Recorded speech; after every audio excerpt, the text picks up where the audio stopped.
మరొక ముఖ్యమైనటువంటి విషయం, కొన్ని పత్రికలు కానీ కొన్ని ఛానల్స్ కానీ నేను చూస్తూ ఉన్నాను నిన్నటి నుంచి, ఈ కాకినాడ సీపోర్టు విషయంగా ఈ యొక్క రాజీనామాకు లింక్ చేసి ఎక్కడో అది జగన్ గారికి తగిలింది కాబట్టి విజయసాయిరెడ్డి రాజీనామా చేస్తున్నాడు అన్నటువంటి విషయాన్ని కొన్ని ఛానల్స్ చెప్తా వస్తూ ఉన్నాయి. నేను ఒక్కటే చెప్తా ఉన్నా, మా వియంకుడు నా క్లాస్మేట్ బీకామ్లో, ఆ తర్వాత ఆయన వ్యాపార రంగంలోకి వెళ్ళిపోయాడు, నేను సిఏ చార్టర్డ్ అకౌంటెంట్గా వెళ్ళిపోయాను.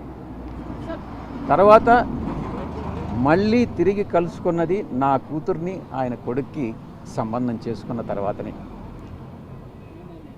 ప్రమాణం చేసి చెప్తా ఉన్నా, ఆయన వ్యాపార లావాదేవీలు ఏది కూడా నాతో ఏ రోజు డిస్కస్ చేయరు, వాళ్ళకి ఎన్ని ఫార్మా యూనిట్స్ ఉన్నాయన్నటువంటి విషయం కూడా నాకు తెలియదు. ఎందుకంటే కుటుంబ వ్యవహారాలు సక్రమంగా ఉండాలి అని అంటే ఆర్థిక వ్యాపార లావాదేవీలు ఉండకూడదు అన్నటువంటి విషయం నేను బలంగా నమ్ముతా. వాళ్ళు ఏం చేస్తున్నారు, వాళ్ళ వ్యాపారం ఏంటి, దాంట్లో జోక్యం చేసుకోవడం అన్నటువంటిది మంచిది కాదు అన్నటువంటి ఒకే ఒక సిద్ధాంతంతో నేను ఏ రోజు కూడా భగవంతుడి సాక్షిగా చెప్తున్నాను, వాళ్ళ వ్యాపారాల గురించి నాకు తెలియదు, తెలుసుకోదలుచుకోలేదు, భవిష్యత్తులో కూడా నేను జోక్యం చేసుకోను.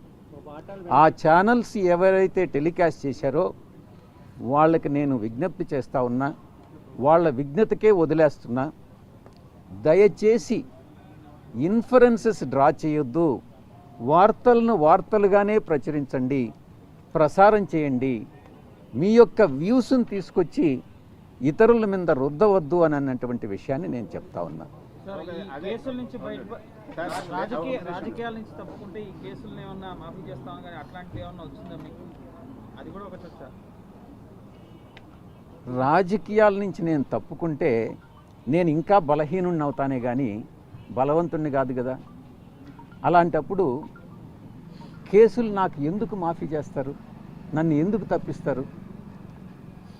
అది కాదు సార్, అసలు ఎందుకు ఆల్ ఆఫ్ సడన్ డెసిషన్ తీసుకోవడానికి ఏ కారణం? అంటే అసలు ఒక పెద్ద కారణం లేకపోతే ఇప్పుడు మీరు ఒక లైమ్ లైట్ లో ఉన్నారు. స్టార్ 40 రోజుల క్రితం కూడా మీరు వెంకటేశ్వర స్వామి మీద ప్రమాణం చేసి చెప్పారు, ఇది కూడా ఒక నిజం చెప్పండి.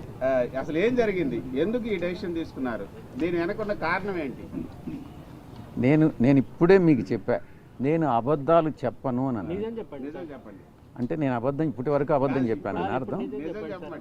అంటే ఇప్పటి వరకు అబద్ధం చెప్పానన్నా? ఏ ఛానల్ నుంచి? ఇదొకటి నిజం చెప్పండి. కారణాలు ఏంటి? అంటే ఇప్పటి వరకు అబద్ధాలు చెప్పాను, ఇదొక్కటి నిజం చెప్పండి. వెనకాల ఉన్నటువంటి నిజమైన కారణాలు ఏంటి? పూర్తిగా వ్యక్తిగతం. నేను ఈ యొక్క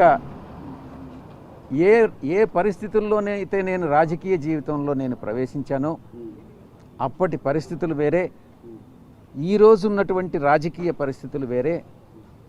ఈ పరిస్థితుల్లో, ఇప్పుడున్నటువంటి రాజకీయ పరిస్థితుల్లో నేను ఒక రాజ్యసభ సభ్యుడిగా అటు రాష్ట్రానికి కానీ, ఒక పార్టీలో నేషనల్ జనరల్ సెక్రటరీగా పార్టీకి కానీ న్యాయం చెయ్యలేను అన్నటువంటి ఒక ఆలోచన వచ్చి నాకన్నా ఇంకా శక్తి సామర్థ్యాలు ఉన్నటువంటి వ్యక్తులు ఎవరైనా నా ప్లేస్లో రాజ్యసభకు కానీ వస్తే రాష్ట్రానికి, రాష్ట్ర ప్రజలకు, దేశానికి ఉపయోగపడతారు అన్నటువంటి ఒకే ఒక కారణంతో నా యొక్క అశక్తత, నేను చెయ్యలేను, నేను న్యాయం చెయ్యలేను అనే ఒక నిర్ణయానికి వచ్చి నేను ఈ యొక్క రాజీనామాను సమర్పిస్తున్నానే తప్ప వ్యక్తిగత కారణాలని అందుకే నేను చెప్పాను.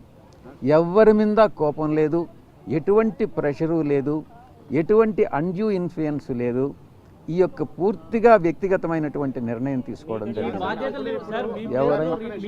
ఎవరైనా ఒక్కొక్కరు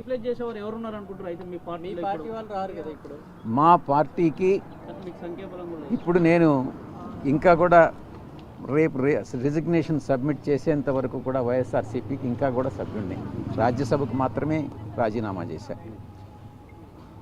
11 మంది శాసనసభ్యులు మాత్రమే ఉన్నారు.